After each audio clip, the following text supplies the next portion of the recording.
The short story to be analyzed is 9 Billion Names of God, written by Arthur C. Clarke in 1953. This story tells of the Maintained Lamasery whose monks sit for a list of all names of the 9 billion gods, as they believed it's the purpose of creation and the world would end after the list was completed. In order to speed up the task, the monks rented a computer and two technicians from the West. The two technicians, named George and Chunk, were very skeptical about the belief of the monks. Therefore, they were afraid that they would be blamed if nothing happens after the completion of the name list. As a result, they delayed the operation of the computer so that it would complete its final pre-run just after their scheduled departure. After their successful departure, they paused on the mountain path on their way back to the airfield, where a plane is waiting for them to bring them back to civilization. Just at the moment, they noticed that the stars overhead were going out, and the world was really ending. To begin with, the plot structure of the story is not typical. It doesn't follow any of the three-act plot structure, the monomyth, or the seven basic plots. Instead, it could be simply divided into setting, rising action, and climax. The scene which Dr. Weiner and the Lama talked about the business, and the two technicians started working for the monks, exposed the background of the story, and thus it belongs to the setting. The rising action is the part that Chunk discovered the truth behind the task and plans to delay the task.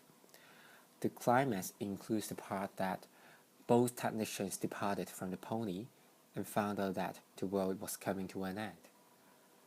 However, the story stops sharp here and have no reward afterwards. The time setting is not specified in the story. Nevertheless, by the DC's plain mentions in the story and the fact that the computer technology was so uncommon that the Lama had to rent a computer from USA, it could be inferred that it's set at the time when the story was written, which is in the 1950s. Besides, the story is first set in a modern office in Manhattan, but most of the scenes later on are set in a relatively primitive society where the Lamasery is located in. Other than this, the subgenre of the story is apocalyptic, because the end of the world is kind of disaster to most of the people in the entire whole world, though it's meaningful to the Lamas. In terms of the narration, the story uses the third-person narrator, which presents the story with an overarching point of view.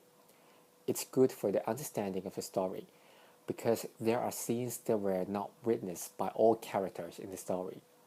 For instance, there were only the Lama and Dr. Weiner in the first scene. If a first-person narrator from the perspective of a technician was used, then the scene will be either skipped or explained not clearly, and it would make the readers very confused.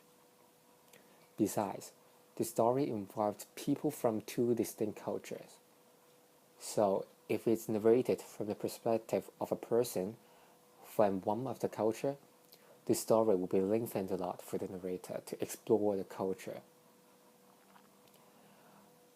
The Lama could be classified as a mad scientist, as they just care about the result of their mission of computing the names of gods, but they didn't concern about the serious consequences of the end of the world to the other people.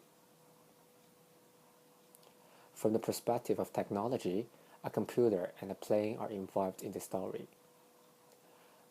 About the literary style, the author shows instead of tells the details of the story by describing the thoughts of the characters. For example, instead of saying that George wanted to go home, the author described in the following way. The way he felt now, even the sight of a TV commercial, would seem like manna from heaven. Metaphor is also used in the above example to emphasize George's emotions. Besides, the two technicians didn't believe in the end of the world in the beginning but finally discovered it was true. This could be a symbol of coming darkness despite the good current situation in reality. Other than this, it's appropriate to use languages with different formalities to match with different situations in the story. For instance, the conversation between Dr. Rayner and the Lama in the first scene was quite formal because they were talking about business. In contrast, many contractions were used in the dialogues between the two technicians.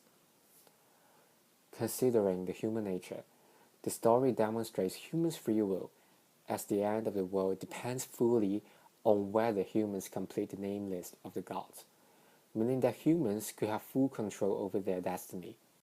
Secondly, the psychology's concept of id, ego, and superego could be shown in the character of George. His desire to go back to civilization for pleasure could be the id, while his motivation to continue to work is the superego. And the ego is the surface that people can read, that he's working in the primitive society. Thirdly, George's desire to go back to the civilization shows that he would like to have more exciting stimuli in life, and that he's an extroverted person. In contrast, the Lamas tend to be more introverted, as they could bear a life with nothing but repeating the same task every day. Considering the human relation, the life of the Lamas shows different aspects of group behavior. Firstly, though it's not specified in the story, it could be inferred that the shelter and basic needs provided in the Lamasery satisfy the physiological needs and the needs for safety among the Lamas. Besides, as the Lama are divided into classes, the upper class Lama will have a greater fulfillment of the sense of esteem. Secondly, the common task of the Lamas on computing the names of gods show the characteristic of a common purpose of a group. Thirdly, Saint Jav could be one of the leader of the Lamas, while the others are the followers, and they all follow the same norm, which is the finding of the names of gods, and all these show the structure of the group. Fourthly, the group was in the performance stage in the Tuxman stage model, because they were already smoothly doing their jobs and have different kind of division of labors. If the two technicians are counted as the member of the Lamas groups, conflicts would appear in the group. It's because the technicians' goals were to finish the task as soon as possible and return home, whereas that of the Lamas were to witness the end of the world. Transcultural diffusion was also demonstrated because a computer, which was a Western technology at that time, was transported to the East for the Lamas to use. However, this diffusion didn't make huge impact on the whole society, as its use only confines to the Lamasery in the story. Finally, from the perspective of human development, the lesson of history that economic development leads to inequality could be shown by the huge difference in the style of living and the technology levels in USA and the country where the Lamasery was located. To conclude, 9 Billion Names of Gods doesn't seem to be like a science fiction story by the standard nowadays, as the technology used are quite outdated and the setting is not quite related to future or time travel.